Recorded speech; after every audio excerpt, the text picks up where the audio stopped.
إن الحمد لله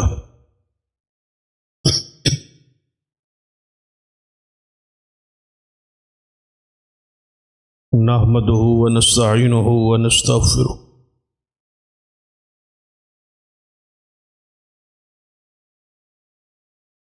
ونعوذ بالله من شرور أنفسنا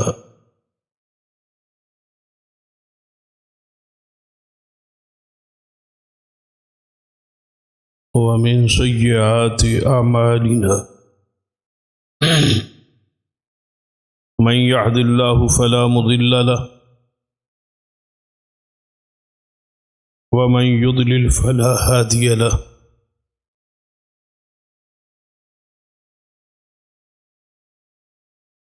أشهد أن لا إله إلا الله وحده لا شريك له وأشهد أن محمدا عبده ورسوله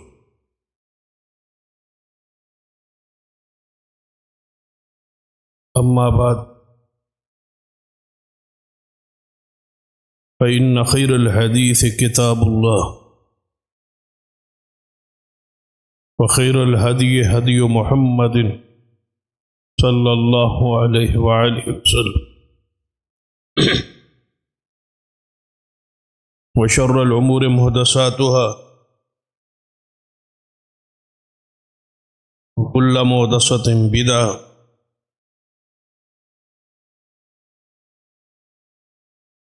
وكل بدعة ضلالة أما بعد فأعوذ بالله السميع العليم من الشيطان الرجيم من همزه ونفخه ونفثه بسم الله الرحمن الرحيم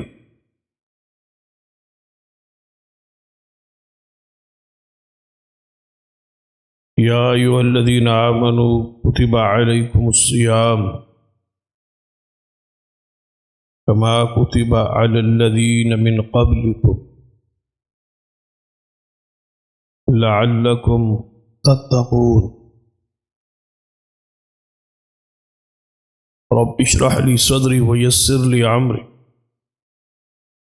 واحلل عقدة من لساني يفقهوا قولي رب زدني علما سبحان ربك رب العزة عما يصفون وسلام على المرسلين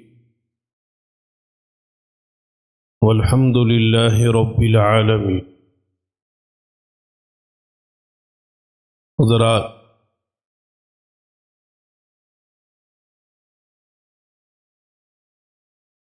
اے ایمان والو، کتب علیکم الصیام، تم پر روزے فرض کیے، کما کتب علی الذین من قبلکم،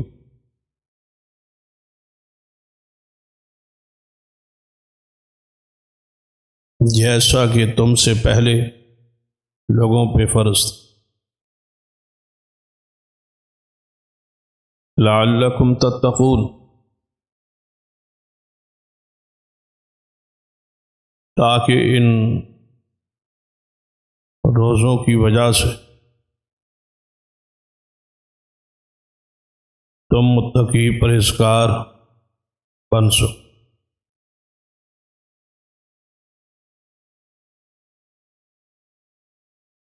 گویا مقصد فرضیت رمضان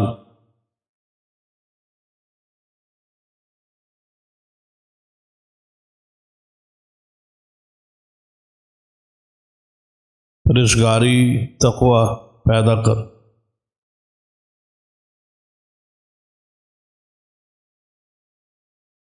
ہر صاحب حق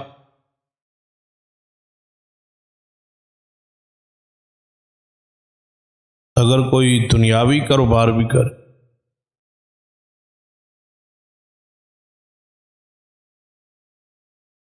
تو زیادہ سے زیادہ ایک مہینے کے بعد وہ اپنے کاروبار کا حساب و کتاب کرتا،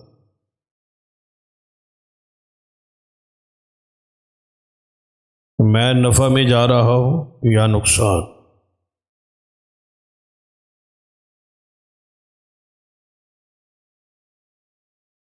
اگر نقصان میں ہو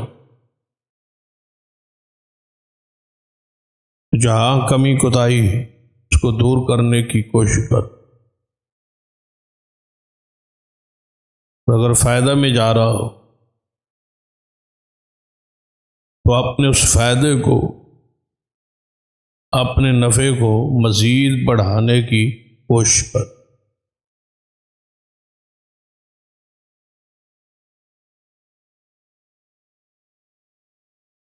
ہمیں بھی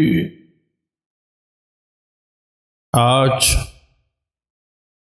روزہ رکھتے رکھتے 18 دن ہو گئے۔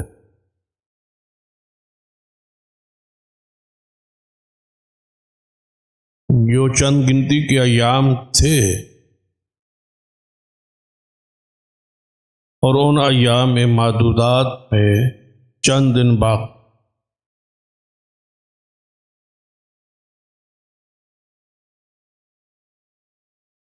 فیصلہ کرنا ہے، محاسبہ کرنا ہے، اندازہ لگانا ہے، حساب و کتاب کرنا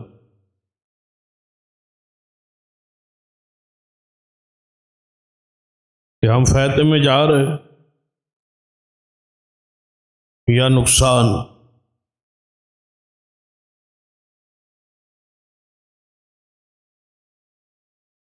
یہ دو ہی صورتیں،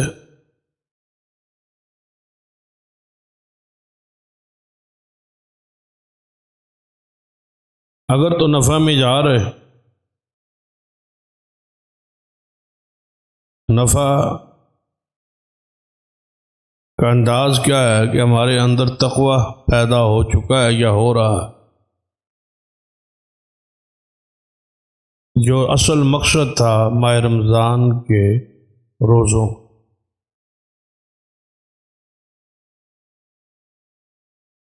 یا پھر دوسرا انداز کہ نبی صلی اللہ علیہ وسلم نے فرمایا بہت سارے لوگ ایسے ہو جنہیں ماہ رمضان المبارک کے آخر میں سوائے بھوک اور پیاس کے کچھ نہیں بچ۔ آج کی گزارشات میں ہم نے یہ فیصلہ کرنا ہے، کیونکہ ابھی چند ایام باقی، توبہ کا دروازہ کھولا، اصلاح کی گنجائش موجود، تبدیلی کا وقت۔ اب بھی اگر رک جائے تو وہی آواز روزانہ لگ رہی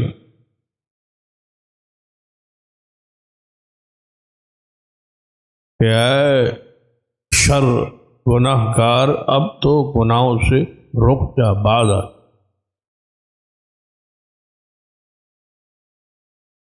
یہ آواز تسلسل سے آخر رمضان تک جاری ہے۔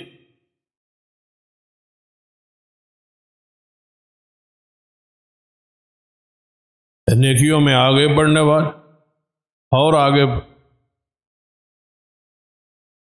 اے گناہ گار رک جا۔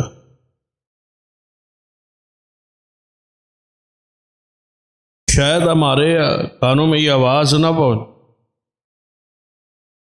یا ہم نے توجہ نہ دی، یا ہمارے ہاں یہ فکر پیدا نہ ہو،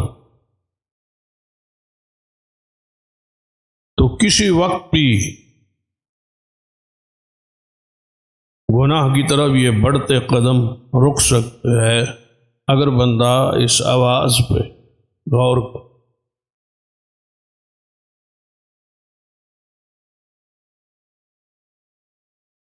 اور وہ اسی صورت میں ہے بندہ اپنا محاسبہ کرے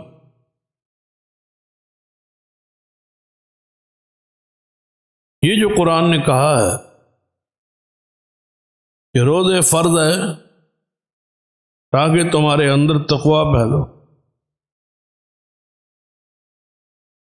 جب تقویٰ پیدا ہو جائے تو پھر اس کی کچھ علامات، نشانیاں ایسی ہوں جس سے ہمیں محسوس ہو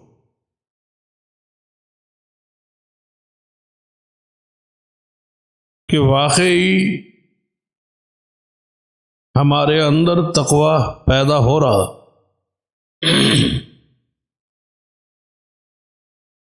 وہ علامات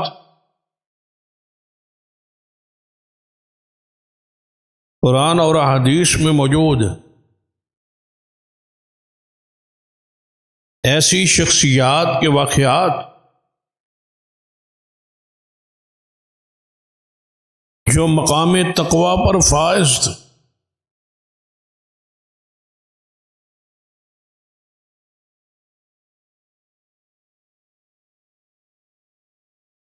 وہ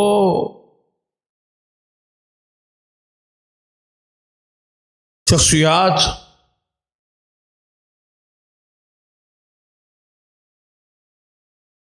کتاب و سنت میں ان کی سیرت اور کردار محفوظ۔ ذرا ایمان کی تازگی کے ان احادیث اور واقعات کی یاد دہانی کرتے،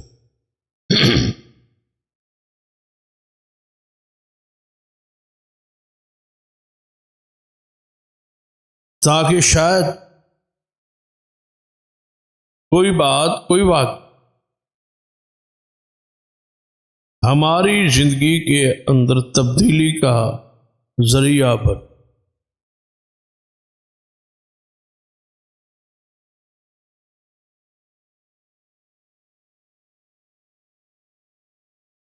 بات شروع کرتے صحابی رسول سیدنا عبداللہ ابن عمر رضی اللہ تعالیٰ عنہما،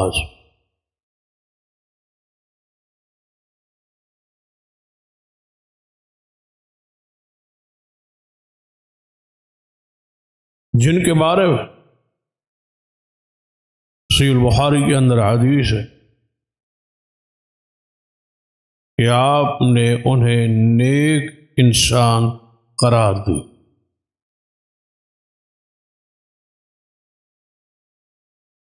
اور جس کی گارنٹی اور تزکیہ، جس کی پاکیزگی اور صالحیت کا سرٹیفکیٹ نبی رحمت صلی اللہ علیہ وسلم کی طرف سے مل گیا،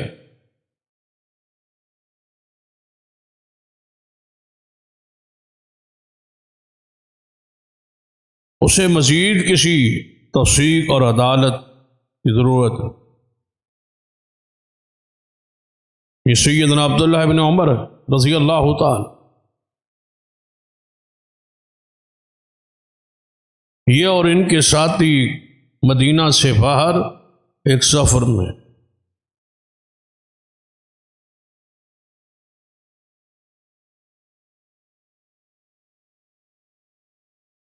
آپ نے دیکھا کہ سفر میں ایک شخص بکریاں چرا رہا ہے۔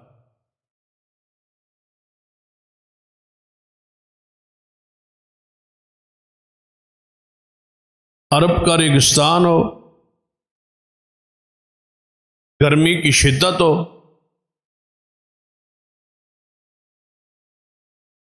اور اس دھوپ کی شدت میں بندہ بکریاں چرا رہا ہو۔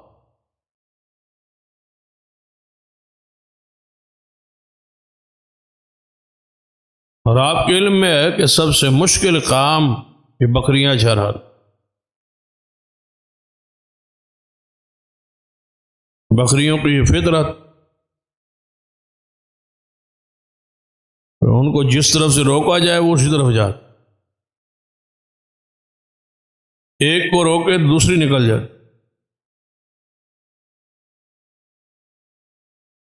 پھر کمزور ترین جانور ہے اور حساس جانور، جو اپنی وجود کا دفاع نہیں کر سکتا.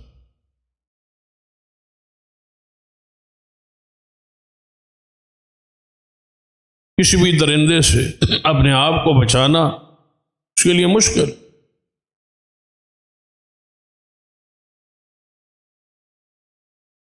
اس لیے وہ حدیث میں بھی ہے، اگر جنگل میں کسی کی بکری کوئی گم ہو جائے، کوئی دیکھ لے، اس کو پکڑ لے، اس کو روک،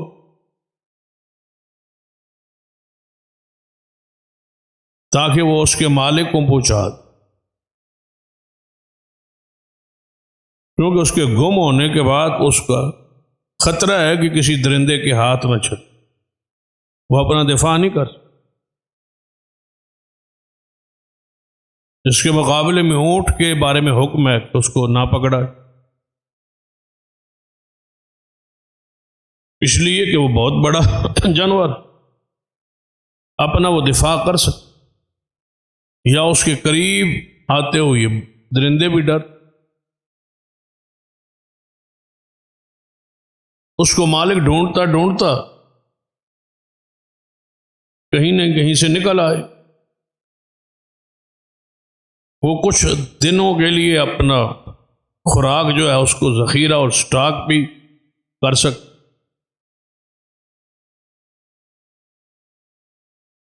جبکہ بکری کے لیے ایسا ممکن نہیں. تو سیدنا عبداللہ ابن عمر رضی اللہ تعالی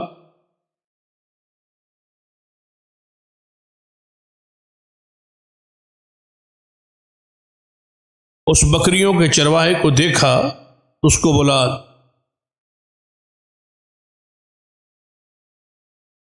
خود ایک درخت کے نیچے بیٹھے اور کھانا کھانے لگے، ساتھی بھی ساتھ. تو آپ نے اس بکریوں کے چرواہے کو صلح ماری، دعوت دی کہ آپ بھی ہمارے ساتھ کھانا کھائیں.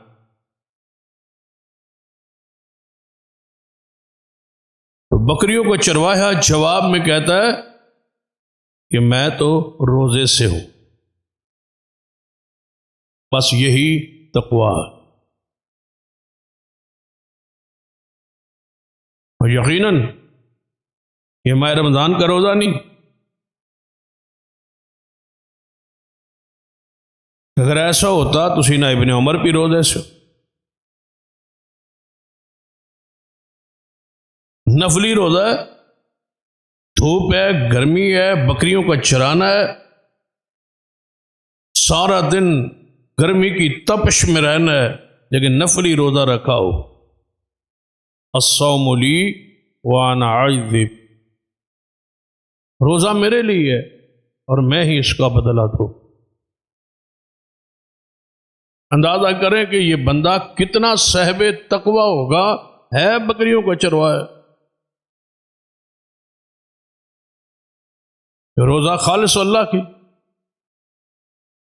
مالک کی کوئی ڈیمانڈ نہیں، اللہ کی طرف سے کوئی فرض نہیں. غور کریں وہ لوگ جو روزہ ترک کرتے ہیں معمولی کسی وجہ سے. بازار جانا ہے، آج روزہ نہیں رکھو، بازار جا، میں نے یہ تھوڑا سا کام کرنا ہے، آج روزہ نہیں رکھو. اس سے بڑا مشقت طلب کام کہ بکریوں کے ساتھ سارا دن رہنا.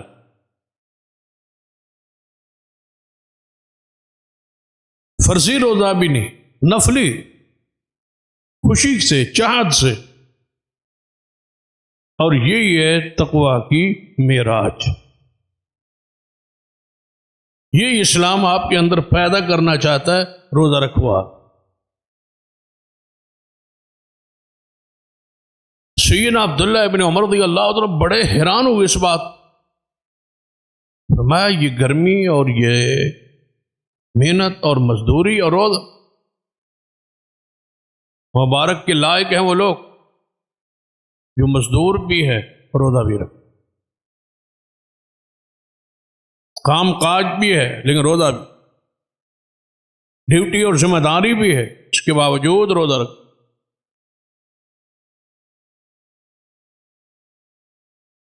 ابن عمر رضی اللہ تعالیٰ عنہ کی ذرا ذوق اور بڑا، تجسس بڑا۔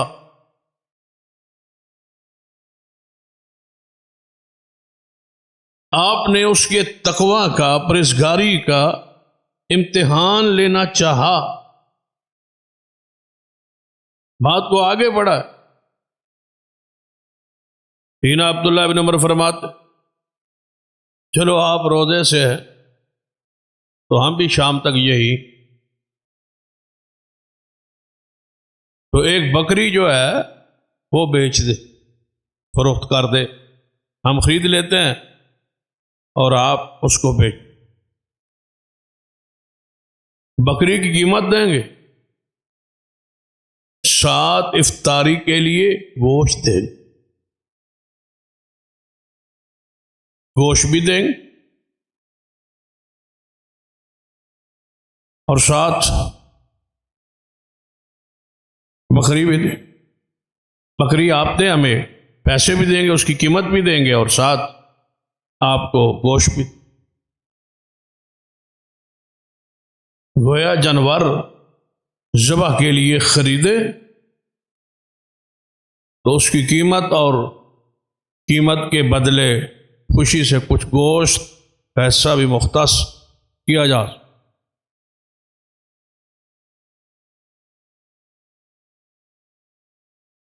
جواب سنیے اس صاحب تقوی،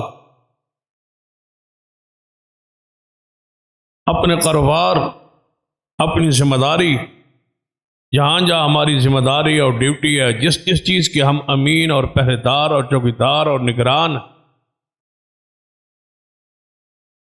ہر بندہ اپنا محاسبہ۔ جواب سنیے چرواہے، کہتا ہے بکریاں میری نہیں، میرے مالک، چرانے کا اختیار ہے، بیچنے کا اختیار ہے، بیچ نہیں سکتے۔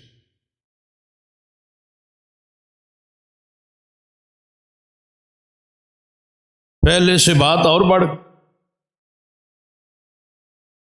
عبداللہ بن عمر رضی اللہ تعالیٰ عنہ مان جب یہ بات سنی اور متاثر،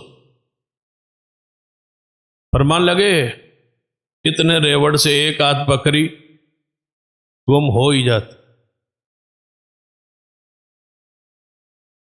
کوئی نہ کوئی بھیڑیا آ ہی جاتا، کوئی بکری ادھر ادھر جھاڑیوں کے پیچھے پھنس جاتی ہے، رک جاتی ہے، رہ جاتی۔ اتنے ریوڑ کو روزانہ کون گن کے واپس لاتا، اور روزانہ کون باڑے میں داخل ہوتی ہے گنتا ہے؟ اگر کوئی گن بھی لے تو کہا جا سکتا ہے کہیں پیچھے رہ گئی ہو، رک گئی ہو، کسی بھیڑیے کے ہاتھے چڑھ گئی ہو، یعنی اس پر مواخذہ نہیں ہو سکتا، پکڑ دکڑ جرمانہ ارجانہ نہیں۔ آپ آسانی سے کہہ سکتے ہیں، مقول عذر بہانہ بنایا جا سکتا کہ میں تو اتنی لے گیا تھا اور اتنی واپس لایا، کوئی رہ گئی ہوگی، گم ہو گئی ہوگی، راستے میں رک گئی ہوگی، کوئی بھیڑیا آ گیا ہوگا۔ بکریاں تو چرتے چرتے درختوں کے، جھاڑیوں کے، پہاڑیوں کے سے اوجل ہو جاتی، نظر نہیں آتی۔ لہذا اگر مالک پوچھے تو کہہ دینا کہ ایک آدھ بکری پیچھے رہ گئی۔ چرواہے نے جب یہ بات سنی تو پھر وہاں نہیں رک پائے، چہرے کو موڑا، پیچھوں کو دوڑے اور اونچی آواز سے کہا ثم این اللہ، مالک سے تو چھپ جاؤں گا، پھر اللہ کہاں ہے؟ یہ کہتے ہوئے پیچھے کو دوڑ بکریوں کی طرف۔ ایسے محسوس ہوتا ہے کہ وہ چروایا مزید بات ہی نہیں کرنا چاہتا، جانتا نہیں تھا کہ کہنے والے کون اور کیوں کہہ رہے. نہ پھر اللہ کا، یعنی اگر مالک نہیں دیکھ رہا تو پھر کون دیکھ رہا؟ اللہ تو دیکھ. مالک سے تو بچ جاؤں گا، اس دن کون بچے گا جب یہ بکری میرے پیچھے ہوگی اور میں آگے ہوں.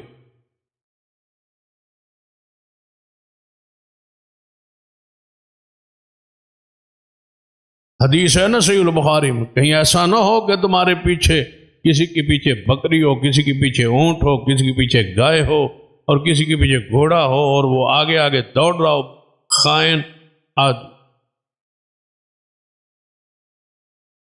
وہ جانور اس کے پیچھے لگے ہو اور وہ مجھے پکار رہا ہو اغثنی یا رسول اللہ، یا رسول اللہ بچائیے بچائیے بچائیے، تو میں کہوں گا میں کہہ آیا تھا خیانت نہ کر، میں کہہ آیا تھا کسی کا مال ہڑپ نہ کر. ثم عین اللہ، پھر اللہ کا. یہ ہے مقام تقوی، یہ ہے پرہیزگاری. محاسبہ کیجئے، جھانکیے اپنے دلوں، تمہارے اندر کا ضمیر جو ہے وہ جاگے. ابن عمر رضی اللہ تعالیٰ عنہما وہاں سے چلے اور واپسی گھر تک مدینے تک یہ کہتے آئے واہ چروائے این اللہ. پھر اللہ کہا، پھر اللہ کہا تیرے جملے نے ایمان کو تازہ کر.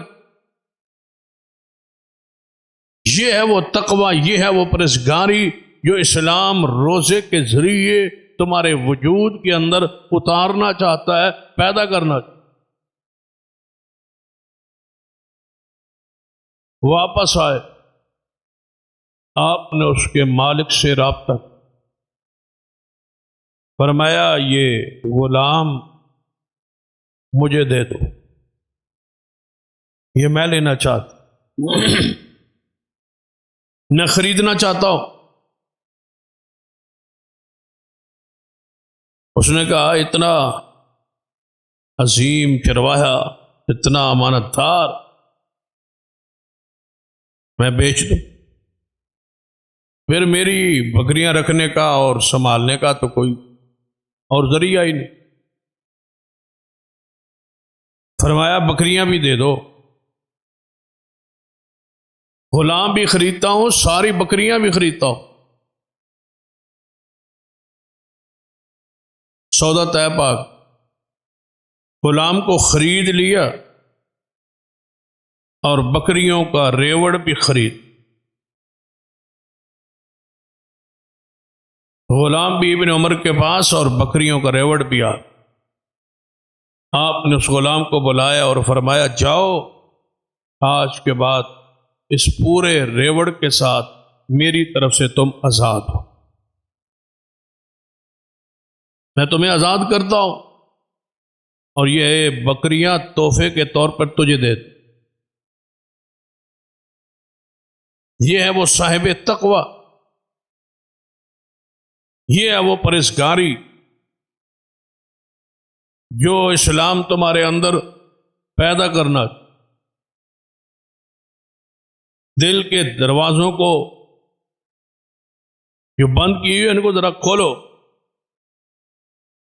داخل نو ہونے دو اندر امانت داری کو، دیانت داری کو، حیا کو، شرم کو، غیرت کو، عزت. دروازے بند نہ رکھو، کھولو ان دروازوں کو. جب جہنم کے سارے دروازے بند کر دیے گئے اور جنت کے کھول دیے گئے تو تم بھی ذرا اپنے دلوں کے دروازوں کو کھول. ان چیزوں کو اندر جانے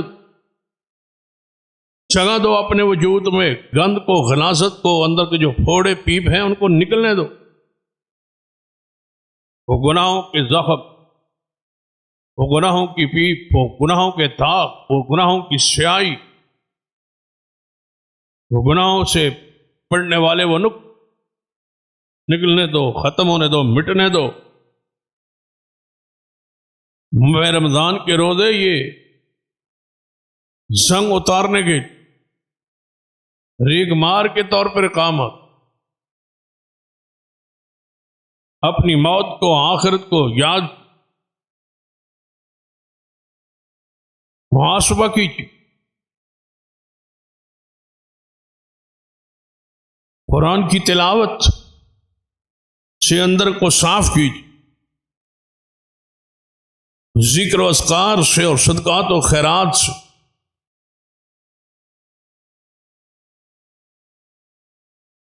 روزے رکھ، رات کا قیام کر کے، قرآن پاک کو پڑھ کے، صدقہ و خیرات کو کر کے، اور پھر اللہ توفیق بخشے تو پرسوں سے اعتکاف کے ایام شروع ہوتے، اعتکاف کر کے اپنے اندر کی بیماریوں کا علاج کروائی،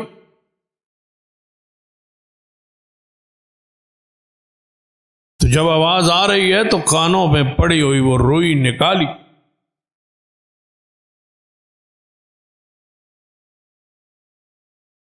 تقویٰ کیسا ہے، پرہیزگاری پیدا ہو جائے تو حالت کیفیت کیا ہو۔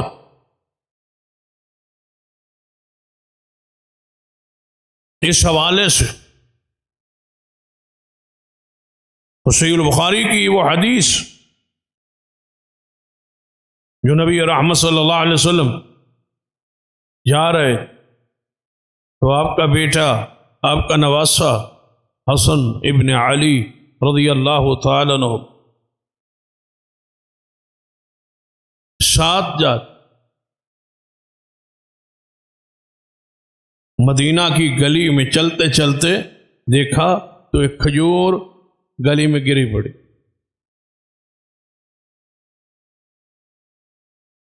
جو چیز جس علاقے میں ہو وہاں اس چیز کی کثرت ہو،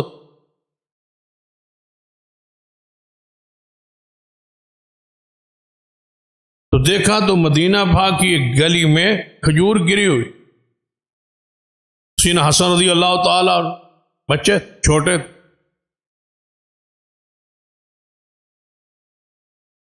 جلدی سے وہ کھجور اٹھا لی اور منہ میں ڈالی، کھا لی۔ یہ ایسی چیز ہے جس کو تلاش کرنے کے لیے کوئی واپس نہیں آتا، جیسے کوئی جاتے جاتے کوئی اس کی ہاتھ کھجور ہے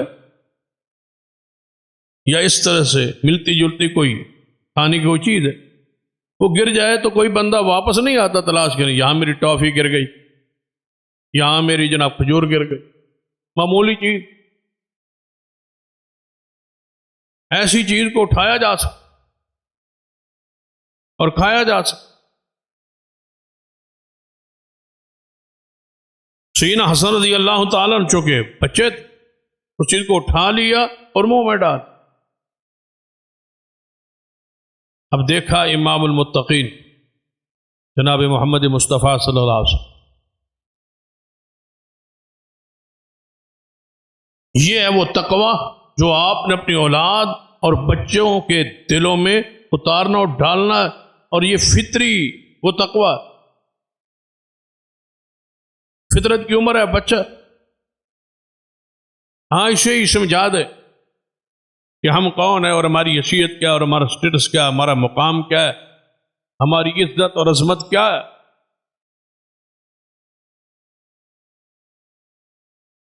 جب اولاد ایسے کام کر رہی، سکول سے وہ کاپیاں، وہ پینسلیں، وہ چیزیں چھپا چھپا کے چوری کر کر کے لا رہا ہو اور آپ اس پر خوش ہو، تو پھر آپ اپنے گھر میں اپنے ہاتھوں سے ایک چور پیدا کر، یہ ہے وہ تقویٰ۔ آپ نے دیکھا تو تیزی سے آگے بڑھے اور سیدنا حسن ابن علی رضی اللہ تعالیٰ عنہ کو پکڑا لیا اپنے ہاتھوں میں اور ان کے منہ میں انگلیاں ڈال کے اس کھجور کو نکال کے پیر پھینک اور فرمایا، حسن جانتے ہو ہم کون، ہماری حیثیت کیا ہے، ہمارا درجہ کیا ہے، ہماری شان کیا ہے؟ ہو سکتا ہے کہ یہ کھجور صدقہ کی ہو اور صدقہ محمد کی آل پہ حرام، اس کو باہر نکالو۔ یہ وہ تربیت کا حصہ جس کو آپ گھر میں آزما سکتے، اپنی اولاد اس مقام اور درجے پہ لا سکتے۔ صاحب تقوی لوگ کون؟ ان شخصیات کو پڑھی، خلیفۃ المسلمین، خلیفہ اول، خلیفہ بلا فصل، امام المسلمین والمتقین سیدنا ابو بکر صدیق رضی اللہ تعالی۔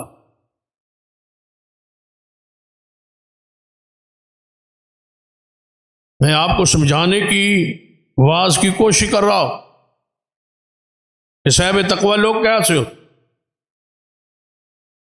یہ تو آپ سنتے رہتے ہیں کہ روزہ اس لیے ہے کہ تقوی پیدا ہو، پھر تقوی وہ ہے کیا؟ چند ایسے متقین لوگوں کی سیرت اور کردار کے وہ واقعات تاکہ آپ کو احساس ہو کہ یہ ہوتے ہیں صاحب تقوی، پھر ہم تو اس معیار پہ پورے نہیں۔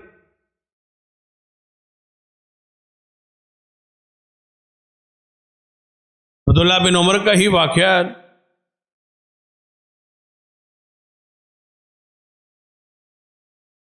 کہ ان کو بیٹے نے کہا تھا، عمل کیا، جو مانگا اللہ نے دے دی۔ عبداللہ بن عمر فرمایا کرتے تھے اگر مجھے یقین ہو جائے کہ یہ 2 رکعت نماز یا میری یہ عمل یا میرا یہ دیا ہوا صدقہ قبول ہو گیا، یقین ہو جائے، تو میرے لیے یہی کافی ہے، کیونکہ قرآن میں خبر ہے انما یتقبل اللہ من المتقین کہ اللہ اہل تقوی کے عمل کو قبول کرتا ہے۔ مجھے یقین ہو جائے گا کہ اللہ کے ہاں ہم بھی صاحب تقوی، یہ عمل قبول ہو۔ تو سیدنا صدیق رضی اللہ تعالی پاس ایک آپ کا غلام آیا اور ان کو مٹھائی پیش کی کھانے کی۔ سیدنا صدیق رضی اللہ تعالی یہ غلام ہے، میرے پاس رہتا ہے، مسلمان ہو چکا ہے، مٹھائی دے رہا ہے بغیر پوچھے کہ یہ مٹھائی کس قسم کی ہے، کہاں سے کیسے آئی ہے، وہ کھا لی۔ اس حسن ظن پر کہ مسلمان دینے والا ہے اور میرا غلام کھا لی۔ جب مٹھائی کو کھا لیا، غلام نے کہا امیر المومنین آپ نے پوچھا نہیں کہ مٹھائی کہاں سے آئی؟ آپ نے تو حسن ظن پہ کھا لی۔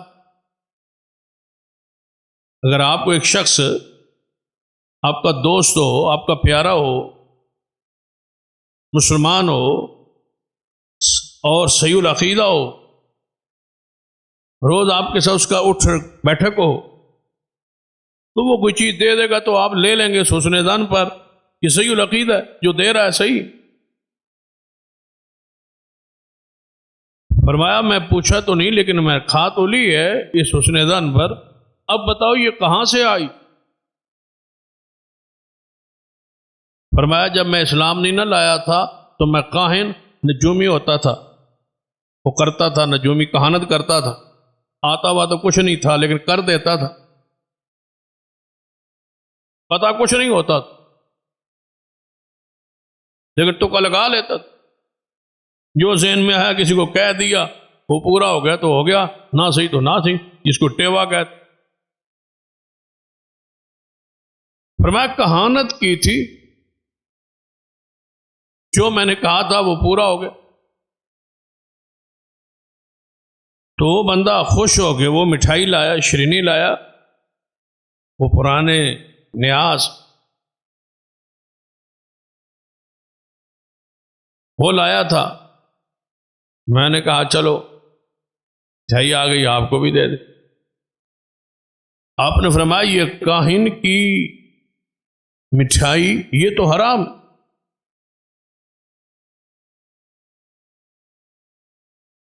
ذرا سوچ،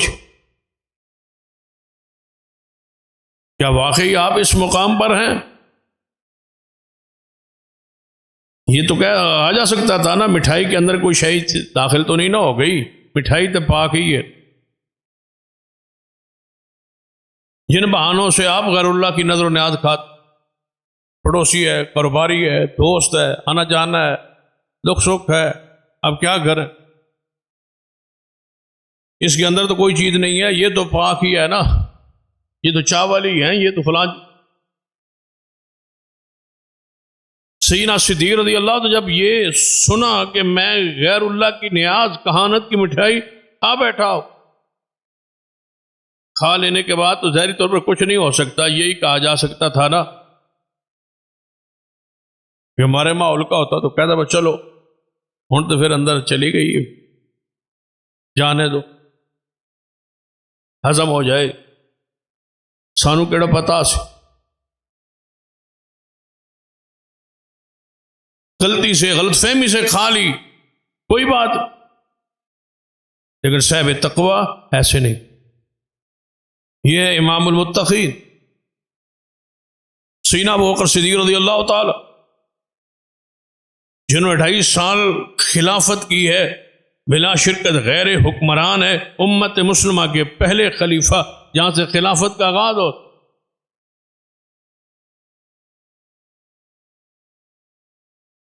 اور آپ کا اس امت میں پہلا نمبر ہے ابو بکر صدیق رضی اللہ عنہ۔ اللہ نے امت میں نمبر آپ کو دیا ہے، افضل البشر بعد الانبیاء، نبیوں کے بعد سب سے افضل ترین شخص ابو بکر صدیق رضی اللہ عنہ۔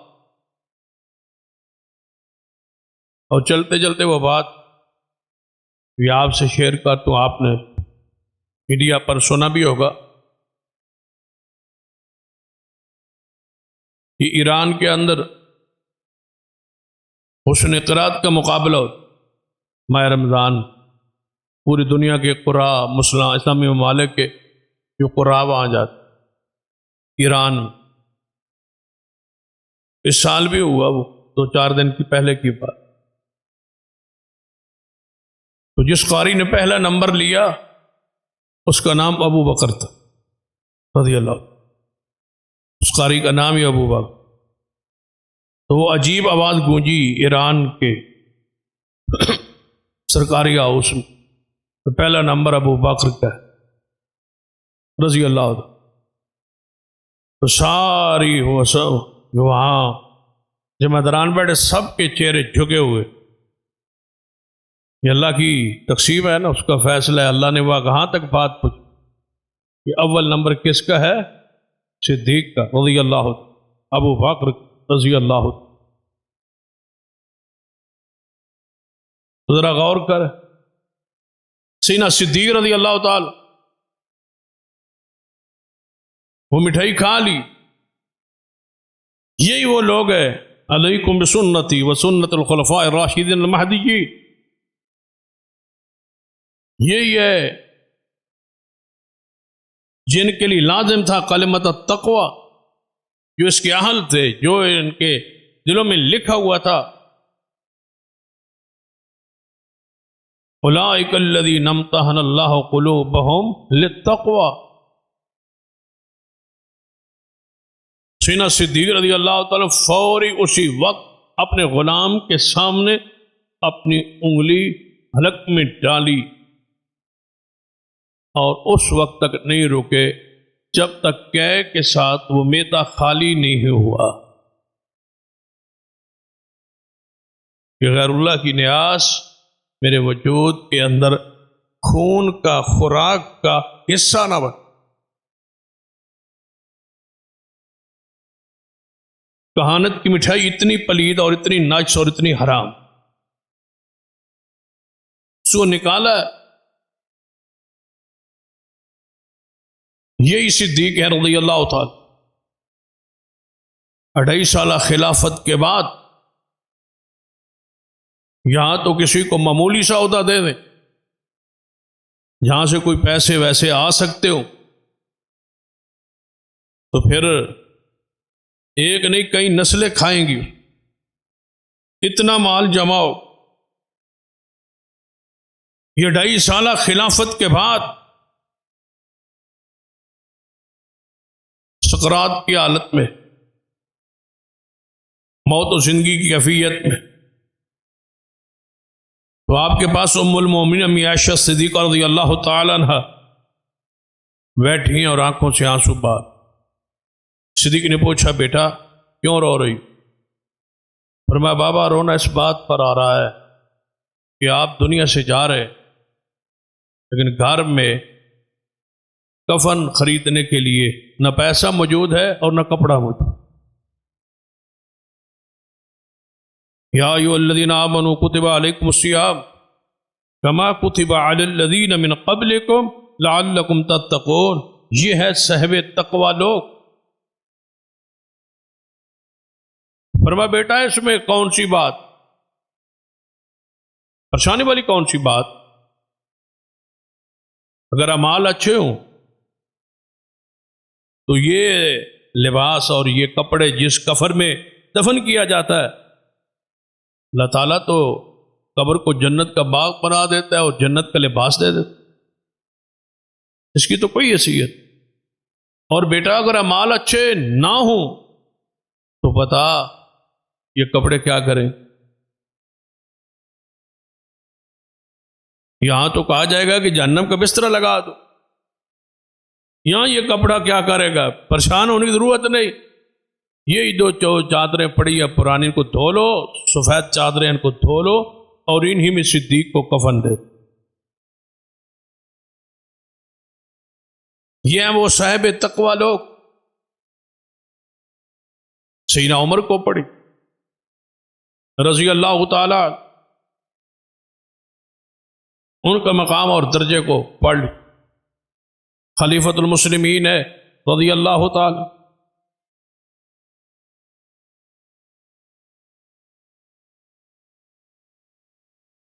اور جہاد مال غنیمت میں چادریں آئی،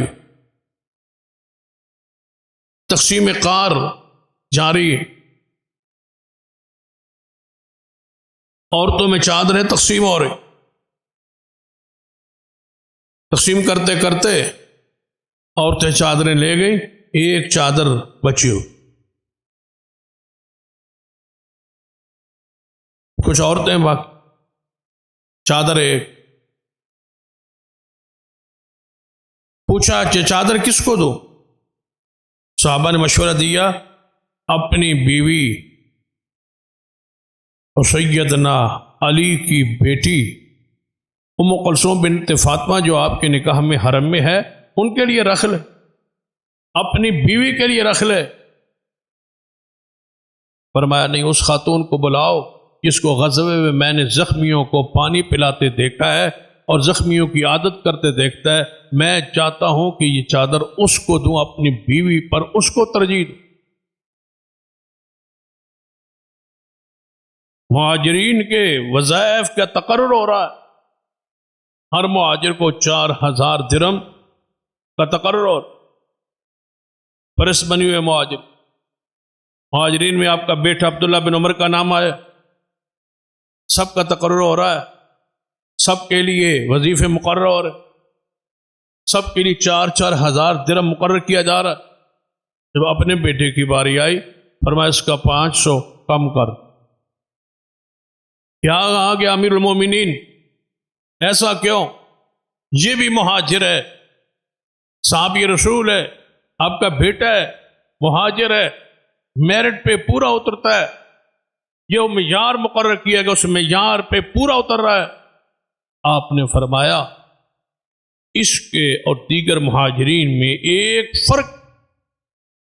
فرمایا فرق کون سا ہے؟ فرمایا جب اس نے ہجرت کی تو یہ عمر میں چھوٹا تھا، اس کو سنبھال کے تو میں لایا تھا، اس کو کون سی محنت کرنا پڑی؟ باقیوں نے تو مال چھوڑا، خود محنت کی، مشقت کی، ڈر تھا، خوف تھا، اس میں ہجرت کر کے آئے۔ یہ بچہ تھا، اس کو تو ہم اٹھا کے لائے، سنبھال کے لائے، اس کا ہجرت پر اتنا محنت کوشش نہیں ہے، لہذا اس کے 500 درہم کم کر دو۔ یہ ہے وہ صاحب تقوی شخصیات۔ ام المومنین امی عائشہ صدیقہ رضی اللہ تعالی، ان کو پڑھیں اور آپ کے علم میں کہ انہیں وفات رمضان مبارک میں، اور معروف جو تاریخ ہے مورخین نے بیان کی ہے وہ 17 رمضان، آج 18 رمضان۔ تو میرا یہ خواہش اور دل تھا، کیونکہ رات کو نماز تراویح میں بھی ہمارے قاری نعیم الرحمان صاحب انہی آیات کی تلاوت کر رہے تھے جو امی عائشہ کی شان پہ ہوتی۔ تو عجیب میں اس کو محسوس کر رہا تھا کہ دن بھی وہی، رات بھی وہی، اور آیات بھی وہی۔ اور امی عائشہ رضی اللہ تعالیٰ عنہ نے کہا تھا، فرمایا تھا، صحیح البخاری میں حدیث ہے کہ مجھے نہیں پتا تھا کہ اللہ کے ہاں میری اتنی شان ہے، اتنا مقام ہے۔ میں یہ سمجھا کرتی تھی کہ جب مجھ پہ الزام لگا تو میرے بارے میں رسول اللہ کوئی خواب آئے گی جس میں دکھا دیا جائے گا کہ عائشہ سے یہ گناہ نہیں ہوا یا عائشہ نے یہ گناہ نہیں کیا، لیکن مجھے نہیں پتا تھا کہ اللہ کے ہاں میری شان کتنی بلند، کہ میری شان، میری برات قرآن کی ان آیتوں میں بیان ہوگی جن کو قیامت تک تلاوت کیا جائے گا۔ تو رات کو جب حاجی صاحب تلاوت کر رہے تو میں وہ سن رہا، تو ایک دلی طور پر تسکین محسوس ہو رہی تھی کہ امی عائشہ سچ تو کہہ گئی تھی۔ تو مجھے نہیں یقین تھا کہ ان آیات میں میری شان بیان ہوگی جن کو تلاوت کیا جا رہا ہے۔ تجھے دنیا سے گئے ہوئے 1450 سال ہو چکے، لیکن انہی آیات کو آج پھر ممبر و محراب پر مصلی پہ پڑھا جا رہا، اور آپ کے روحانی بیٹے سن رہے۔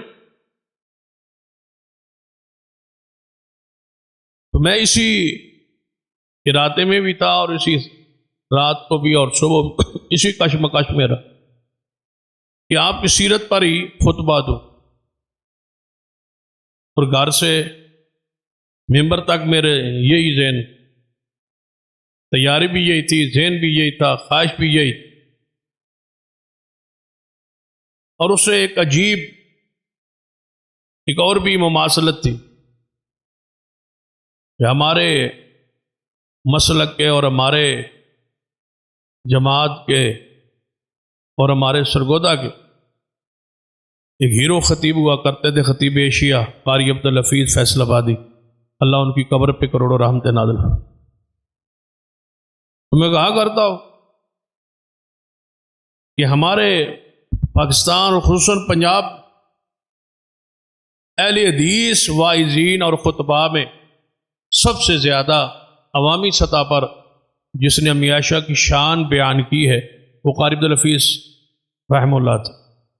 اکثر ان کا یہ موضوع ہوتا، امی عائشہ کی شان، ان کی عزت، عظمت، عفت، تذکرہ۔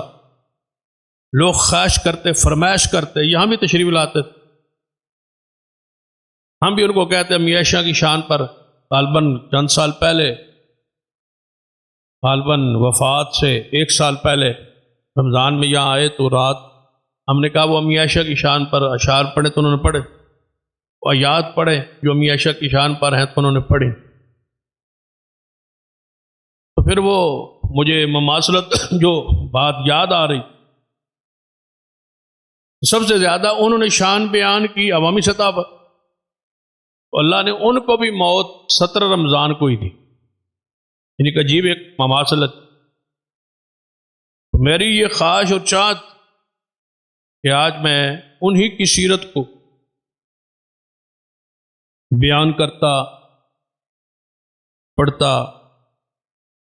اس ارادے اور نیت سے کہ شاید ہمیں بھی انہی ایام میں اور انہی انداز میں اللہ موت دے، جیسے امی عائشہ رضی اللہ تعالی وہ جب گھر میں تھیں، موجود تھیں، بخاری میں آتا ہے کہ حضرت عبداللہ ابن عباس رضی اللہ تعالی عنہما ملنے کے لیے آئے، ملاقات کے لیے آئے امی عائشہ سے، بیماری میں تھیں اور آخری بیماری میں جس میں آپ فوت ہوئی، تو دروازہ کھٹکھٹایا گیا تو بتایا گیا کہ عبداللہ ابن عباس آئے، اندر آنا چاہتے ہیں، ملاقات چاہتے ہیں۔ فرمایا رہنے دو، وہ آئیں گے اور میرے پاس آ کے بیٹھیں گے اور تعریف کریں گے، اور مجھے دنیا سے جاتے ہوئے اپنی تعریف میرے سامنے کوئی کرے مجھے اچھا نہیں لگتا۔ تو کہا گیا نہیں، اس طرح نہ فرمائے، وہ ابن عباس مسلمانوں کی عظیم شخصیت ہیں اور رسول اللہ کی چچا کے بیٹے ہیں۔ جب حضور کے اس رشتے کا حوالہ دیا، سکرات میں تھی نا آخری لمحات، تو فرمایا آنے دیں۔ ابن عباس اندر داخل ہوئے، فرمایا اماں جی کیا حال ہے، طبیعت کیسی ہے؟ تو آپ نے فرمایا اگر تقوی ہو تو بندہ خیر پر ہی ہوتا ہے، اللہ کا ڈر خوف ہو تو بندہ خیر پر ہی ہوتا ہے۔ دوستو خیر پر ہو اگر تمہارے اندر تقوی موجود، بھلائی پر ہو۔ اور ساتھ ہی فرمایا ابن عباس بس چاہتی تو یہ تھی کہ آج سے پہلے دنیا سے چلی گئی ہوتی اور آج بھول گئی ہوتی، دنیا میں میرا ذکر نہ ہوتا۔ خاص کر اس وقت فرمایا کرتی تھی، یہ تو آخری لمحات بندے کی آج ان کے ساری والے الفاظ نکلتے ہیں۔ آپ کی ماں ام رومان کہتی ہیں، یہ بھی حدیث بخاری میں ہے کہ جب آپ نے سنا نا کہ میرے بارے میں ایسی ایسی باتیں مشہور ہو گئی ہیں، منافقوں نے شروع کر دی، تو امی عائشہ بے ہوش ہو کے گر پڑی۔ جانتے ہو حیا والی خاتون ہو، پھر امت کی ماں ہو، ان کے بارے میں ایسا مشہور ہو جائے۔ منافقوں نے شروع سے اس گھرانے کو بدنام کرنا چاہا۔ اللہ کی انعام ہے اس خاندان پر اور اس آل پر اور آل صدیق پر، اسی طرح ان کی روشنی اور ان کی تقوی اور پرہیزگاری چمک رہی ہے، اور قیامت تک مسلمانوں کے دل میں یہ چمک قائم رہے۔ سیدہ عائشہ رضی اللہ تعالیٰ عنہ جب یہ خبر سنی کہ میرے بارے ایسی بات ہے تو بے ہوش ہو، فرماتی آج سے پہلے مر گئی ہوتی، مٹ گئی ہوتی، بھول گئی ہوتی، کیونکہ مریم اسلام ہے نا امی عائشہ رضی اللہ عنہ، تو مریم علیہ السلام نے کیا کہا تھا، یا لیتنی مت قبل ھذا وکنت نسیا منسیا۔ جب وہ بغیر شوہر کے بیٹا ہو گیا نا، قوم کے سامنے آنا تھا، فیس کرنا، کیا کہا تھا، مکاش مر گئی ہوتی، بھول گئی ہوتی۔ رافضیوں نے یہاں تک لکھا ہے اور کہا ہے کہ امی عائشہ کے آخری جملے پڑھ لو، امی عائشہ کو ماننے والوں اور محبت کرنے والوں، وہ تو کہتی تھی میں مر گئی ہوتی، مٹ گئی ہوتی، اتنی پریشان تھی گناہوں پر نہ اس۔ بدبختوں نے قرآن میں نہیں پڑھا کہ وہ اسلام کی مریم کیسے ہوتی۔ یا لیتنی مت قبل ھذا وکنت نسیا منسیا۔ امی عائشہ فرماتی ہے میری سوکن اور حضور کی بیوی زینب بنت جاش رضی اللہ تعالیٰ عنہ، وہ میرے ہمیشہ سوگنوں کا رشتہ ہوتا ہے، معاملہ ہوتا ہے، مد مقابل ہوا کرتی، باتیں کرتی تھی، جو خاندانی سٹیٹس ان کا بھی تھا تو رسول اللہ کی پھوپھو کی بیٹی تھی اور میں صدیق کی بیٹی تھی، میری جوڑ کی حضور کی بیویوں میں وہی تھی، باقی تو کوئی کسی خاندان سے کوئی کسی خاندان سے، تو قریش سے حامد تو جوڑ تھا مقابلے کا، وہ میرا مقابلہ کیا کرتے تھے زینب حضور کی بیوی۔ تو جب مجھ پہ الزام لگا نا تو میرے دل میں تھا کہ زینب سے اگر رسول اللہ نے پوچھا نا وہ میرے خلاف بات کوئی نہ کوئی کرے گی، کیونکہ ہمارا مقابلہ ہوتا تھا اکثر میرے خلاف کوئی نہ کوئی بات ایسی ہو جاتی، فطری امر ہے۔ لیکن زینب سے جب پوچھا رسول اللہ نے، زینب تیری بڑی لگتی تھی وہ عائشہ سے، بتاؤ عائشہ کے بارے میں کیا جانتی ہو، اب تو الزام لگ گیا ہے نا ان پر، یہ بات ہو گئی ہے، اس کے بارے میں کیا جان؟ زینب فرماتی ہیں یا رسول اللہ جوڑ تقابل باقی معاملات اپنی جگہ، لیکن عائشہ میں نے خیر کے علاوہ کچھ نہیں۔ تو امی عائشہ فرماتی ہے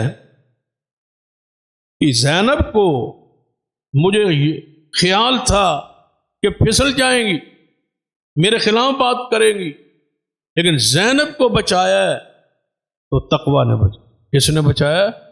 تقویٰ نے۔ تقویٰ کی وجہ سے جو بات حق تھی وہی کہی۔ یہ میرا چاہ رہا تھا امی عائشہ کا ذکر جب چل نکلا ہے بات کو آگے بڑھاتا، لیکن وقت طے شدہ سے بھی زیادہ ہو چکا ہے۔ اللہ مجھے اور آپ کو صحابہ کرام اہل بیت سے سچی محبت دے دے اور ان سے قدموں سے اٹھنے کی سعادت دے دے۔ قولوا قولی ھذا واستغفر اللہ لی ولکم سائر المسلمین وآخر دعوانا